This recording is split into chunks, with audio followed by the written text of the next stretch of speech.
Hello everyone, and welcome back to Translationborne, where we talk all about translation, Bloodborne, and the translation of Bloodborne, beginning this time with a whistle from some strange siblings. Whistle of Madaras. Whistle of the Madaras twins, residents of the Forbidden Forest. Without even words as an intermediary, the twins, raised together with a poisonous snake, likely formed a relationship of exchanged inhuman friendship. With dissected beasts as its fodder, the poisonous snake grew up extraordinarily. Also, even after death, it is said to respond to the whistle of the twins from within a or the nightmare or nightmares. And if you're curious what that response looks like, here's your answer.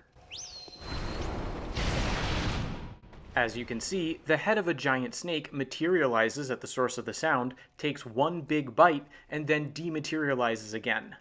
This may have some bearing on the lore of the game, but before we can fully explore those implications, there's a practical question related to the translation of the final Japanese line that we need to answer.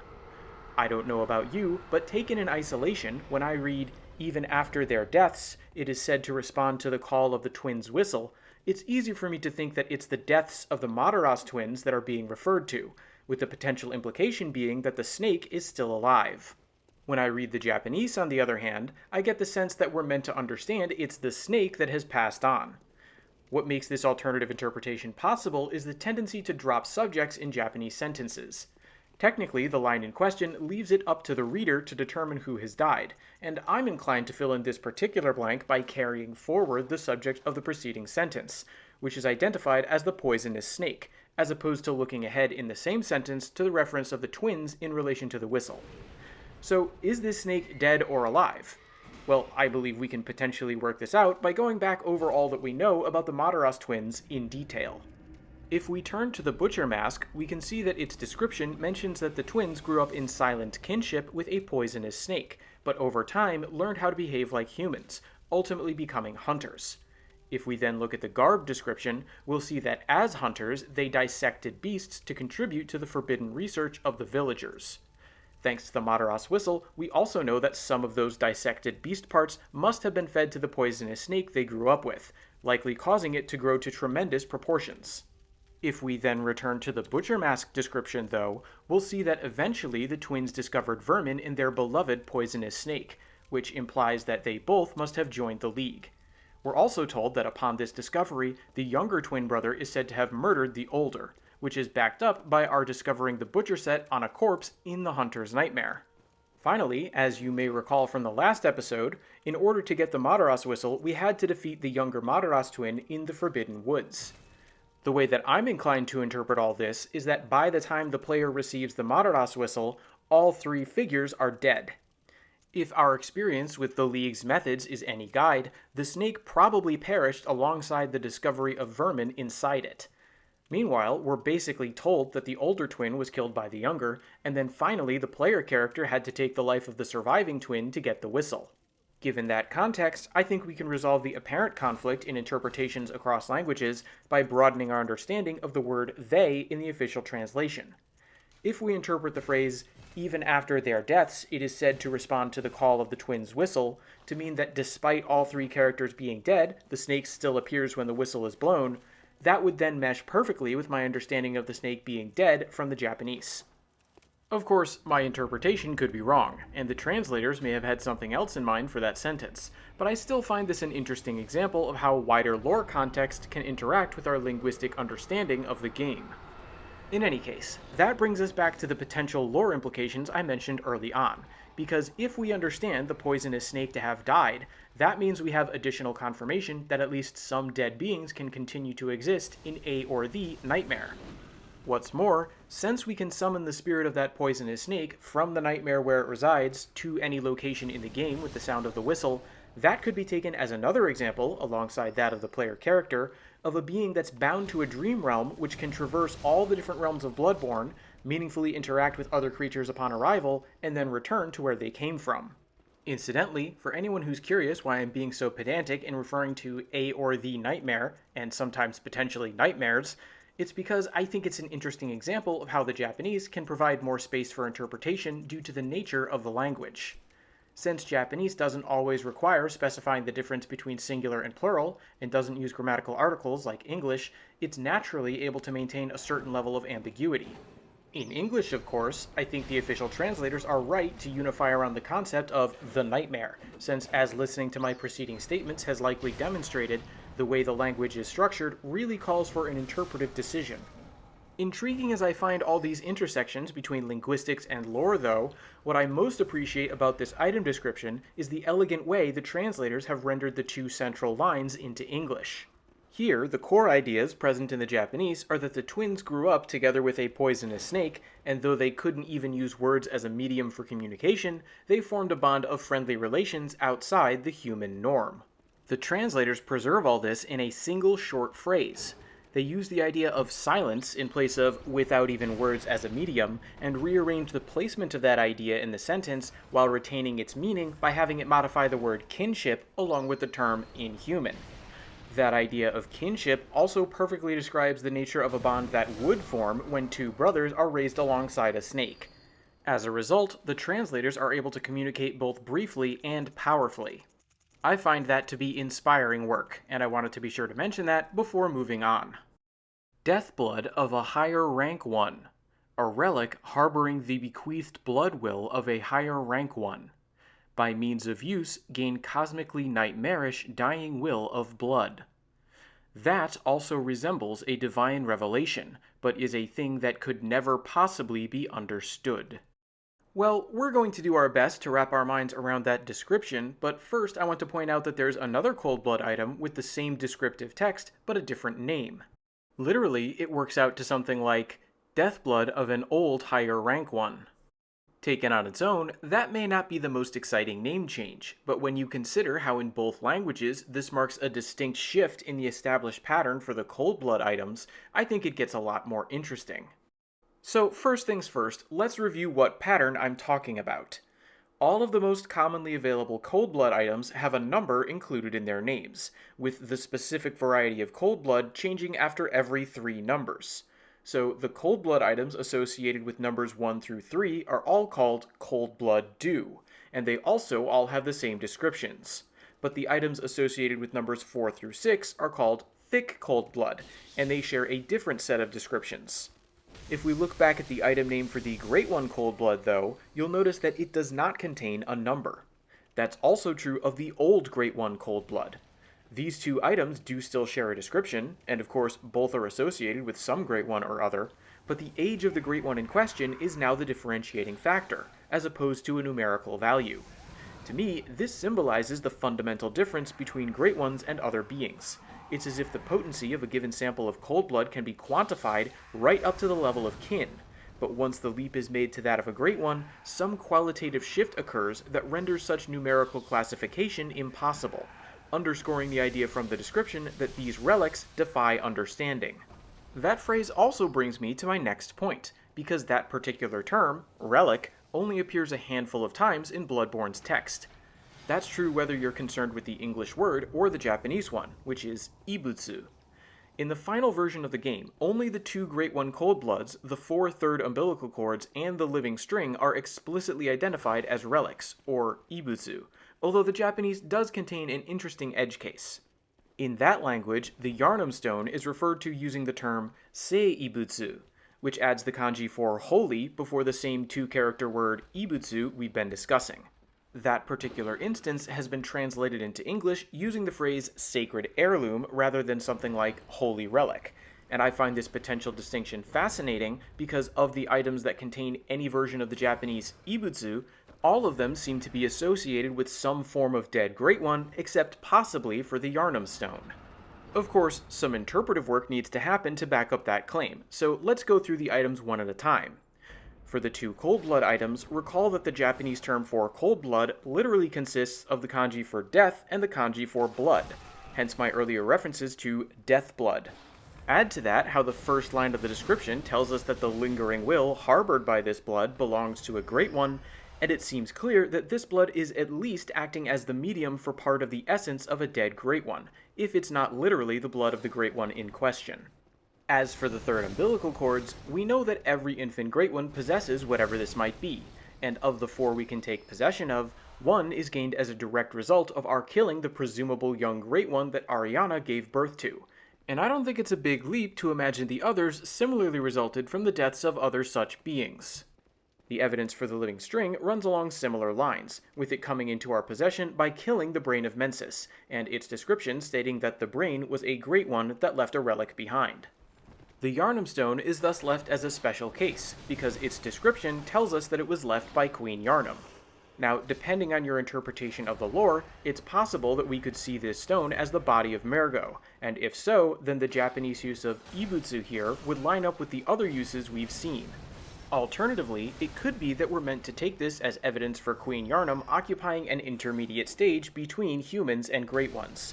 Pthumerians are described as superhuman beings after all, so perhaps Queen Heirloom would leave behind a sacred heirloom as opposed to a relic. Linguistically, the term in question could really be understood either way. In my Daijisen Japanese dictionary, the first sense listed for ibutsu translates to an object unearthed from or discovered in ruins that represents a past culture. It's actually the third sense that refers to something left behind after death, like a relic. So the underlying meaning of the Japanese could be meant to be understood differently in the context of what Queen Heirloom leaves behind as opposed to the Great Ones, and if the translators were informed of this by the developers, they may have deliberately avoided using the term relic for the Heirloom stone. Whatever you make of that particular edge case, though, the implications of the term's associations with dead Great Ones in the Great One Coldblood descriptions seem worth considering. After all, if we take the term relic in this instance as representing a body part left behind by a Great One, that makes me think it's even more likely that we can understand these items as the blood of dead Great Ones. Combine that with the fact that these items can only be found in the Chalice dungeons, and I have to wonder if they have some connection to the holy medium the Byrgenwerth scholars discovered in the Tomb of the Gods. I'll let you draw your own conclusions in that regard, but before I move on to the next subject, I once again want to highlight an aspect of the translation that I admire outside of a lore-based context. Specifically, I like how rather than describe this item as a thing that could never possibly be understood, the translators chose to mirror the way the Japanese emphasizes its incomprehensibility by first calling it an uncanny relic and then noting how it defies understanding. It's another short, powerful statement that achieves just the right effect based on a holistic reading of the description. Having pointed that out, though, I think it's time for a chat with our good friend Patches. The sight of you is as balm to my eyes. Truly, you are an indubitable, irrefutable friend. And, my dear compeer, I vow once more to ease your burden. That chuckle is well earned, since his prices are always the highest in the game. Take Quicksilver bullets. Right now they cost 400 blood echoes each in the Dream, 3,000 from the Chalice Dungeon Bath Messengers, and 3,700 here. Only an idiot would buy them at that price. But now let's hear what else Patches has to say. The time has come again, I fear. But if the fates smile upon us, we'll soon meet again. Farewell, dear friend.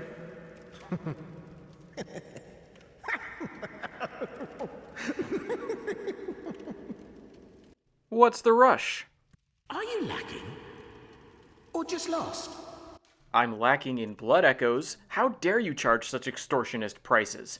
I demand a refund. What troubles you, dear companion? Are you in need of my assistance?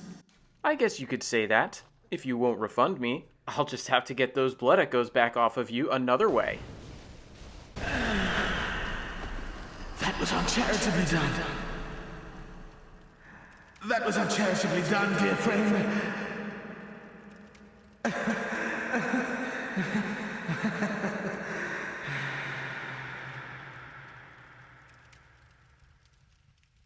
I guess you have to give him some credit for laughing right to the end. Considering how the translators handled those various sets of lines, though, I wouldn't hesitate to give them full credit. I feel like every single utterance came from a place of deep understanding about Patch's character. So before we go back over the individual translation choices, I think it's worth reviewing what we've learned about him. First and foremost, Patches is a trickster. He starts out pretending to be concerned about our plight as a hunter, only to trick us into being grabbed by an amygdala and teleported to the Nightmare Lecture Hall. When we speak to him again, we get a sense for how little he seems to think of us, and probably everyone besides himself, as he encourages us to go on, still holding to the idea that he's doing us a favor even as he insults us. Eventually, the deadly extent of his duplicity is revealed when he kicks us down into one of the poison swamps in the Nightmare Frontier in an apparent effort to offer us up to amygdala. Later, when we're finally able to confront him directly, he is immediately wary of our thinking ill of him, so he spins us another version of that same line about how he's actually done us a favor, then claims any ill intentions he may have harbored towards us are in the past, and asserts that we're now friends. This tells us that he's afraid of reprisals and will resort to sophistry as well as emotional appeals to get himself out of sticky situations. After that, he's quick to take his leave, demonstrating an unwillingness to stick around long enough for us to catch on to his fast-talking, insincere tactics. In light of this, when we do chance to run into him again, the crucial thing to take away from the first line of the Japanese is that he's feigning a hearty recognition of an old friend. Then, in the second line, as he notes it's quite the coincidence that the two of us should meet like this, he references his last conversation with us, when he asked, "What is friendship but a chance encounter?" Only now he expresses the idea that such an unexpected meeting demonstrates our friendship. Finally, he closes out this dialogue by expressing the fortuitousness of our meeting due to his being able to assist us, only this is undercut by his suspicious laughter. Incredibly, the official English is able not just to recreate these effects, but add in some additional nuance of its own. By opening with, "The sight of you is as balm to my eyes," the translators immediately give the impression that Patches is laying it on a bit thick, playing into the idea that he's been caught up in an encounter he didn't expect, and now has to sweet-talk his way out of. Then, between his repeating how we're an indubitable, irrefutable friend, and his use of the word compeer in the next line, the translators also harken back to the line about friendship being a chance encounter, suggesting without outright having Patches say that what makes us a true friend is that we've met him again in unlikely circumstances. Meanwhile, the double assurance of our being friends also comes across as fishy, and possibly as if Patches were buying himself time to think up what to say next. Nor is that all, because his dropping so many of these unusual words in such rapid succession emphasizes his tendency to rely on sophistry and pseudo-intellectual phrasing to pull the wool over others' eyes. But as much as I like how the translators have handled the first two lines here, the one that most impresses me is actually the last one Patches says before breaking down into laughter.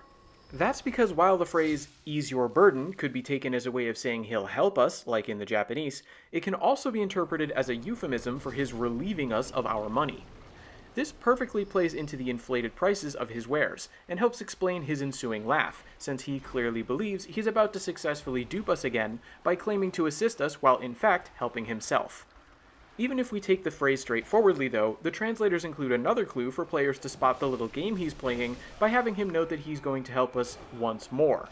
If we consider how the last time he helped us, he set us up for an encounter with an amygdala, players are likely to get the sense that this claim is dubious at best. Of course, it fits right in with the twisted logic he treated us to before, so by casually reaffirming how he can be of assistance, he's also demonstrating his determination to cast our relationship as a friendly one.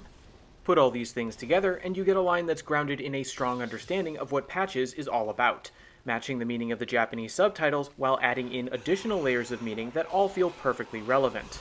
It's a theme that, as I said before, runs through all of this dialogue, from the speed with which he's ready to pack up as soon as we're done shopping, despite his proclamations of friendship, to the peremptory tone we get from him should we try and buy something again right away. The English version expresses this a little differently than the Japanese, but ultimately I feel like both languages do a great job walking the line between sincere concern and sneering superiority that strikes me as just right for Patches. That brings me to the lines we get if we kill the character, where we'll find yet another characterization-based English rendering of the ideas in the Japanese subtitles. Here, I would argue the two major takeaways are first that he's using morality as a way to guilt-trip us, and second that he's pulling in the idea of us being friends to make us feel extra bad. The English reflects this first idea by calling our behavior uncharitable, which emphasizes the moralizing angle and fits how Patches knows he didn't treat us well in the past, but was hoping that we'd moved beyond that. Then of course he calls us his dear friend to twist the knife. I will say that the tone of the English seems more intellectual, whereas the Japanese feels more personal to me, but I'd still argue the translation gets the core meaning across, and does so with an eye to Patch's character. Yet alas, the time for us to part has come again. Should the fates be kind, I'll see you in the next video. In the meantime, if you have any comments, questions, or suggestions to make, I'd love to hear them. Your feedback is always appreciated. Alternatively, if you want to hear my thoughts on any of the other subjects I've covered so far, check out the Translationborne Index linked below, which should be up to date within 24 hours. Until next time then, thanks for watching everyone.